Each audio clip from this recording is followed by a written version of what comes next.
Today what we're doing is we're going to press. So we're actually collecting the young wine that has developed over the last week while your must has been in the tub undergoing maceration, which is being in contact with the skins and the color coming out of the skins and coloring the wine. And then primary fermentation has also been going on. The yeast has been in there eating the sugar and creating alcohol and giving up carbon dioxide. So the bubbles that you are seeing are actually carbon dioxide coming up through the must. Now we're ready to press. So the first thing that we're going to do is we're going to collect what's called the free run. So I need somebody to hold that down. Okay, that's going to actually help keep the solids separated.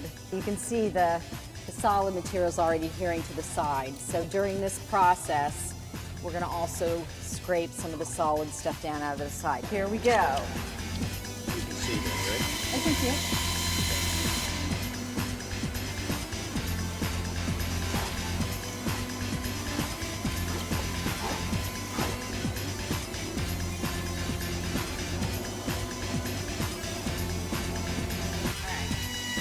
Okay, so we're going to stop this and we're going to move on to step 2. Move the remaining must into the press.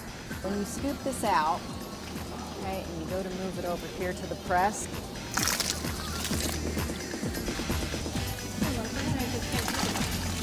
Exercise routine. How many calories do you burn in making about barrel of wine? First, I'm like thinking, is there a water hose on somewhere?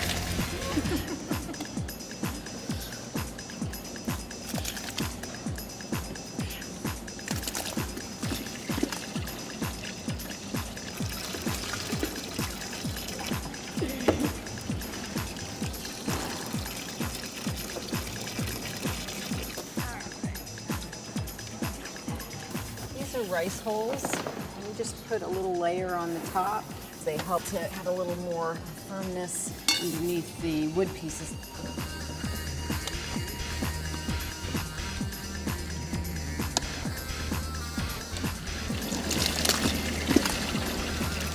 You can see the flow has already increased quite a bit.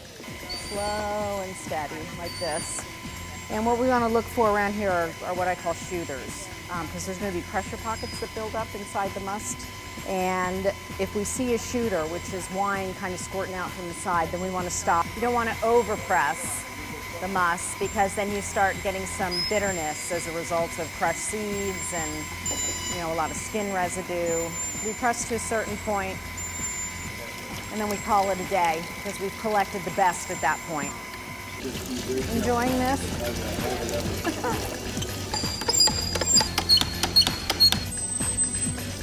This is a 1-week-old wine.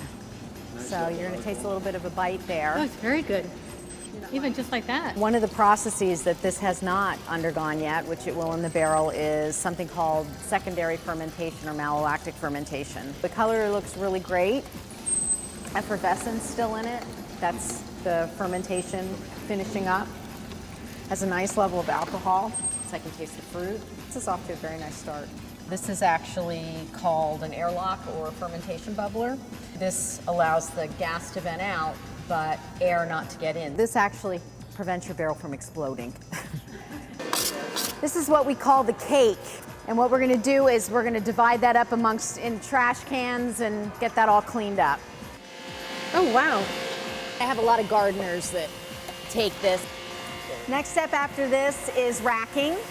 So when you took a look at the wine as it was being pressed and you saw it in your glass, it wasn't that beautiful, clear, deep red color that you're used to. And that's because there's a lot of sediment in there.